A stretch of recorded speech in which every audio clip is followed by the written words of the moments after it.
Faktornya bahwa ini bahasanya Mas Agung adalah strategi yang tidak dikuasai.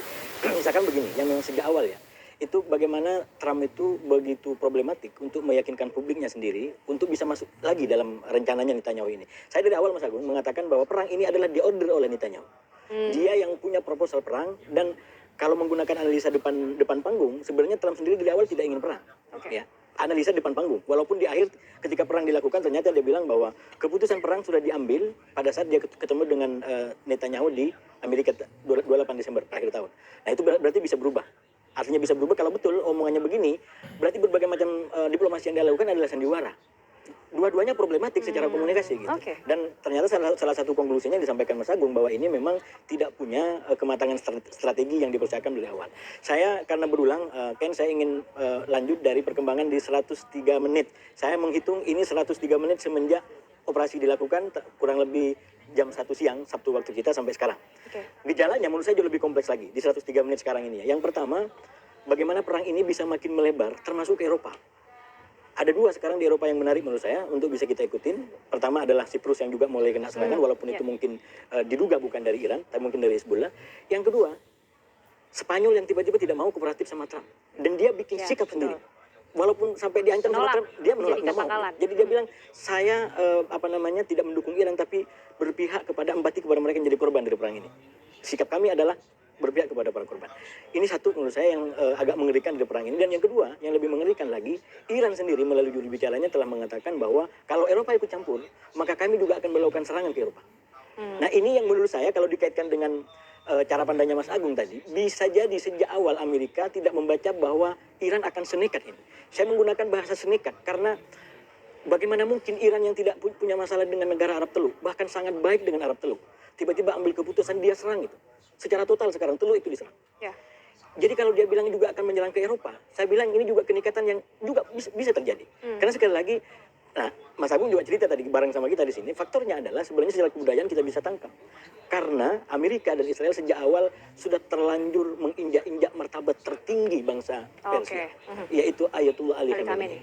Yang ini secara kebudayaan, secara politik bukan hanya pemimpin negara, tapi dia pemimpin spiritual. Ya. Nah, ini yang salah baca menurut saya. Jadi dibaca, saya membacanya begini. Trump ini dari awal ingin perang nggak lama-lama. Ya. Karena dia tahu ini dampaknya besar. Jadi dia ingin cepat karena itu langsung hajar kepalanya.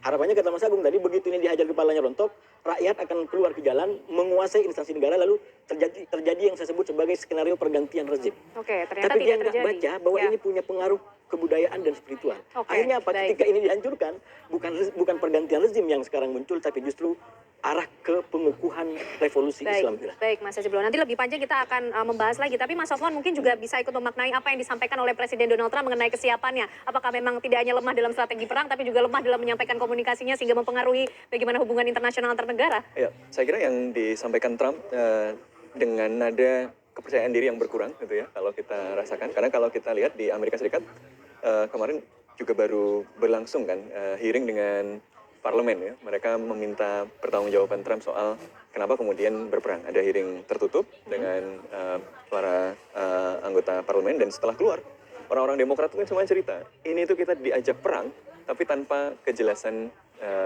endgame-nya sebenarnya mau apa. Nah karena endgame ini menentukan kalau kita bicara siapa menang siapa kalah itu kan tergantung endgame-nya. Sebenarnya kita mau menuju ke mana gitu ya. Dan saya kira Amerika masuk ke dalam apa yang disebut sebagai smart bomb trap gitu ya. Jebakan bom canggih, bom pintar. Ini ada paradoksnya, jadi semakin canggih, semakin akurat persenjataan yang dimiliki. Si pemilik senjata itu akan merasa semakin tidak terkalahkan, semakin dikdaya gitu ya. Sehingga dia merasa dengan mengandalkan persenjataan itu saja yang jelas. Misalnya jauh lebih canggih daripada musuhnya, dia pasti akan menang. Padahal power itu selalu kontekstual. Power itu selalu tergantung dia digunakan untuk apa, untuk capaian apa. Nah saya kira, saya mengamini yang disampaikan oleh Mas Agung tadi juga bahwa kayaknya ada ketidakjelasan sebenarnya yang mau dicapai dengan ukuran yang jelas itu seperti apa. Makanya yang Demokrat kan sudah protes, sudah ramai di Amerika Serikat. Karena memang yang dibayangkan mungkin ini akan tadi karena smart bomb trap tadi dia membayangkan dengan kecanggihan teknologinya dia bom akurat pimpinannya kemudian dibayangkan habis kemudian terjadi demonstrasi massa untuk mengambil alih. Tapi dia lupa bahwa Iran itu kan bukan seperti Libya yang dipimpin Gaddafi yang berpusat pada satu orang atau Saddam Hussein waktu itu yang yang Irak itu terpusat kekuasaannya di sana. Struktur politiknya kan kalau di wilayah Al-Faqih ini, wilayah Al-Faqihnya Iran ini kan sebenarnya melembaga. Oke. Dia hadir sebenarnya sebagai bentuk protes terhadap monarki yang otoritarian. Jadi ini agak unik karakternya gitu. Jadi dia teokratik, kepemimpinan tertinggi ada di Supreme Leader, Ya, Ayatollah kabar. Ali Khamenei, tapi di dalamnya, di bawahnya, di bawah perwalian dari apa yang disebut sebagai tokoh agama, elit agama ini, kemudian ada derajat kompetisi tertentu gitu ya, Oke. ada dan seterusnya. Yang karena itu dia secara kelembagaan mungkin lebih lihat, lebih tangguh daripada seperti di Irak di masa Saddam Hussein atau Gaddafi. Makanya ketika kemarin kita lihat kan, ketika jajaran elit Iran itu terbunuh, kan yang terbunuh nggak cuma Ayatollah Ali Khamenei kan, ya elit yang lain juga kena, tetapi pergantiannya itu karena secara kelembagaan sudah jelas kalau Oke. ini hilang, Baik. caranya bagaimana, walaupun ketokohan itu tentu sangat berpengaruh ya, tapi bahwa ada mekanisme kelembagaan untuk mengelola ini tentu adalah sebuah tanya. Tentu saja kemudian Oke. belum tentu juga, kita masih belum tahu outcome-nya akan seperti Oke, apa. Kalau baik. Amerika Serikat tadi strateginya kelihatan kabur, tapi dia kan memang kekuatan militer terbesar Oke, di dunia baik, gitu kan. baik. Sementara Iran mungkin tujuannya lebih sederhana, survive, Baik, Mas Sofwan. tetapi ya dia lebih terbatas dan terisolasi. Nah ini tergantung siapa yang bisa bertahan lebih Oke, lama, siapa yang bisa mundur lebih bertahan dulu. lebih lama, siapa yang mundur lebih dulu, karena nampaknya Presiden Trump begitu percaya diri dengan kekuatan militer terkuat di dunia, bahkan tadi Mas Sofwan bilang, benarkah begitu Pak Agung? Nanti bisa dijelaskan, tapi ditahan dulu ya Pak Agung, usai jeda kami kembali hadir untuk Anda. Kita kembali membahas apa yang tengah terjadi antara Amerika, Israel, dan juga Iran. Pak Agung, ini mungkin tadi hanya sebagian dampak yang dihasilkan, tapi kembali ketika kita membahas kekuatan militer terkuat di dunia, itu yang diklaim oleh Presiden Donald Trump. Sebetulnya seperti apa kekuatan dari Amerika, Israel, dan Iran?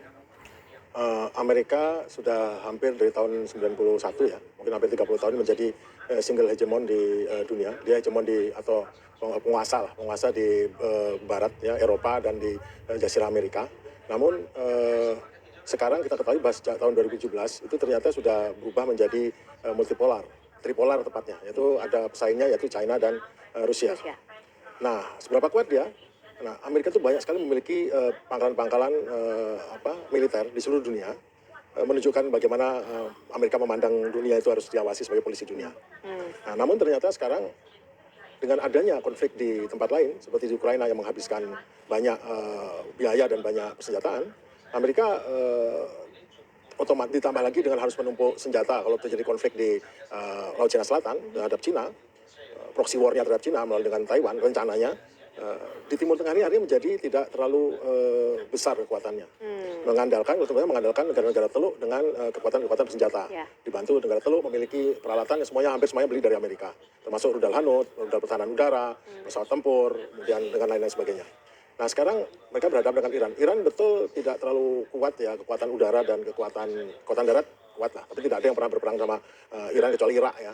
Tetapi di kekuatan yang dilaksanakan sekarang ada kekuatan bertahan. Jadi counter attack.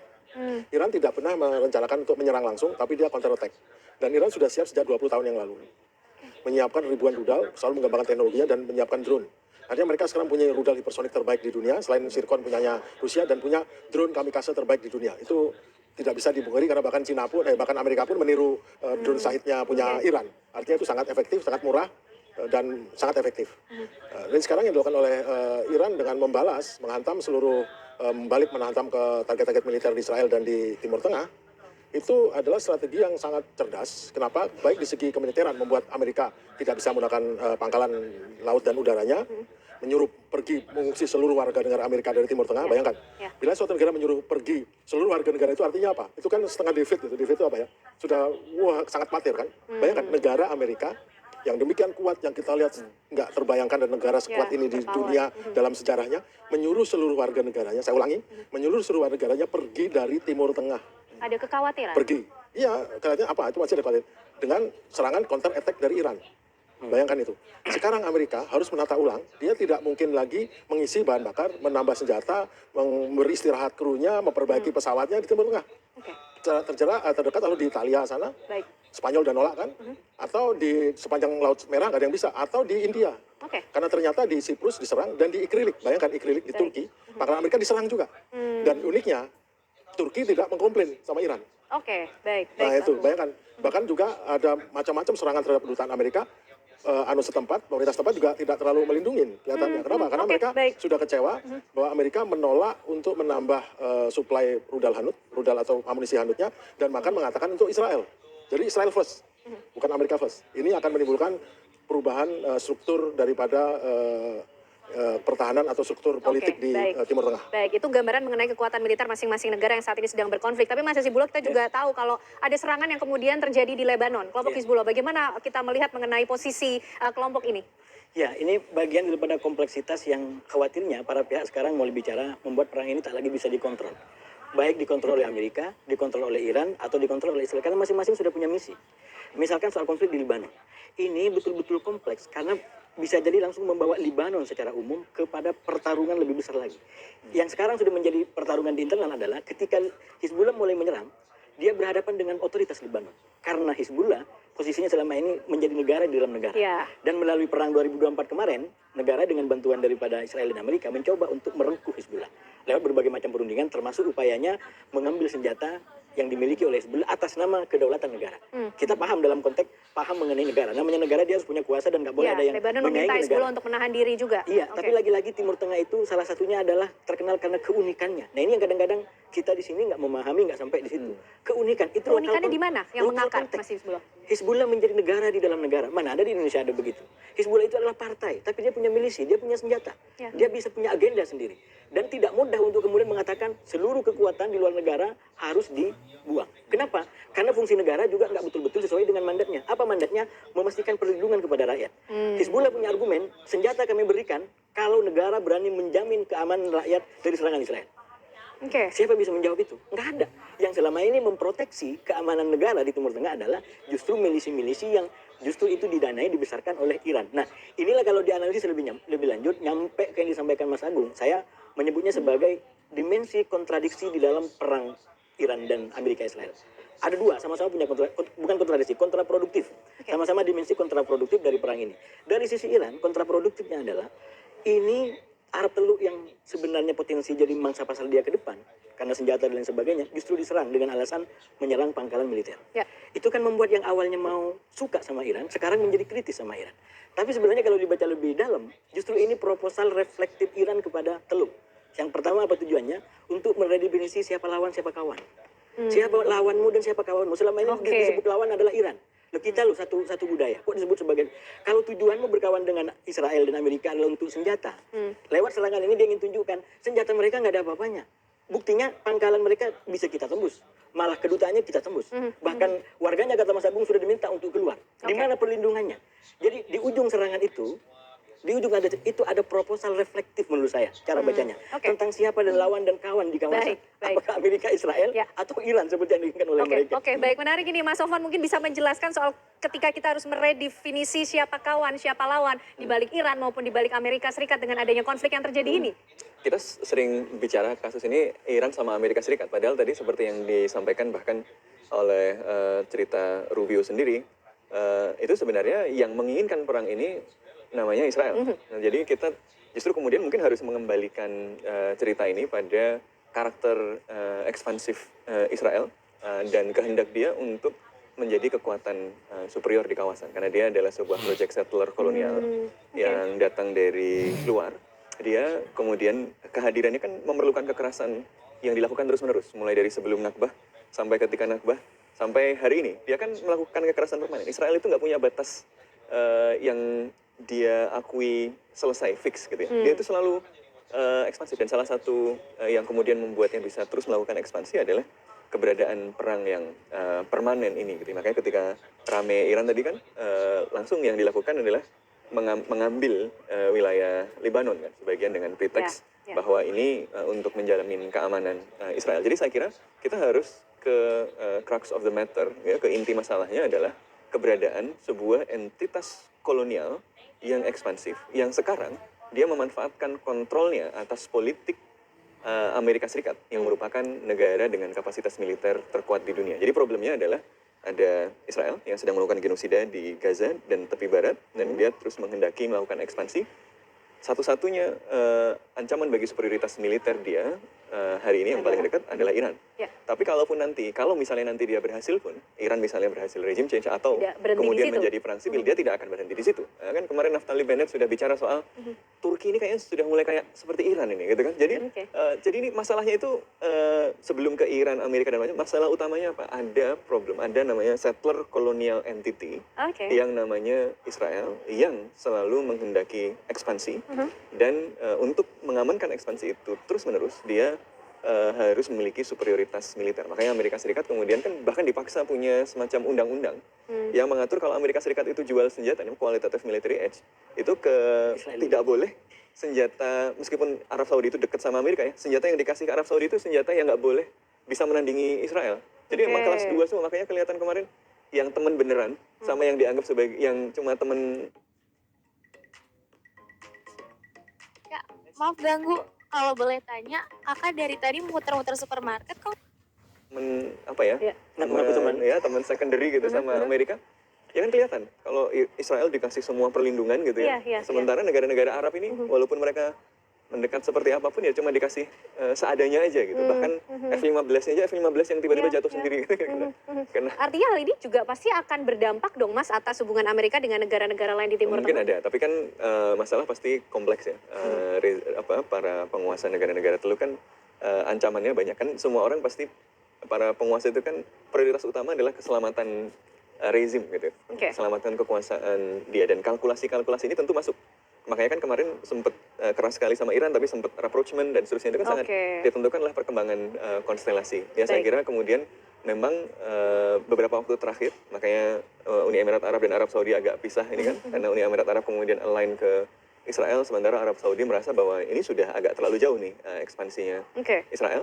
Tapi serangan Iran, serangan balasan Iran ini juga ini taruhan yang menarik. Tadi bisa jadi tawaran reflektif. Oke, Atau bisa baik. jadi malah kemudian bobot ancaman Iran dipersepsikan meningkat sehingga ya saya nggak suka Israel tapi lebih bahaya Iran. Jadi masih tentu saja masih banyak ketidakpastian. Ini masih dinamis Oke, gitu ya. masih yang banyak terjadi. ketidakpastian. Kita akan bahas di segmen berikutnya termasuk bicara soal potensi perang terbuka ini akankah berlangsung lama atau tidak. Sesaat lagi pemirsa, kami kembali hadir untuk Anda. Kita lanjutkan perbincangan kita malam hari ini. Semakin malam semakin menarik untuk membaca apa yang terjadi antara Amerika Serikat, Israel dan Iran. Ini seperti tadi yang sudah sempat di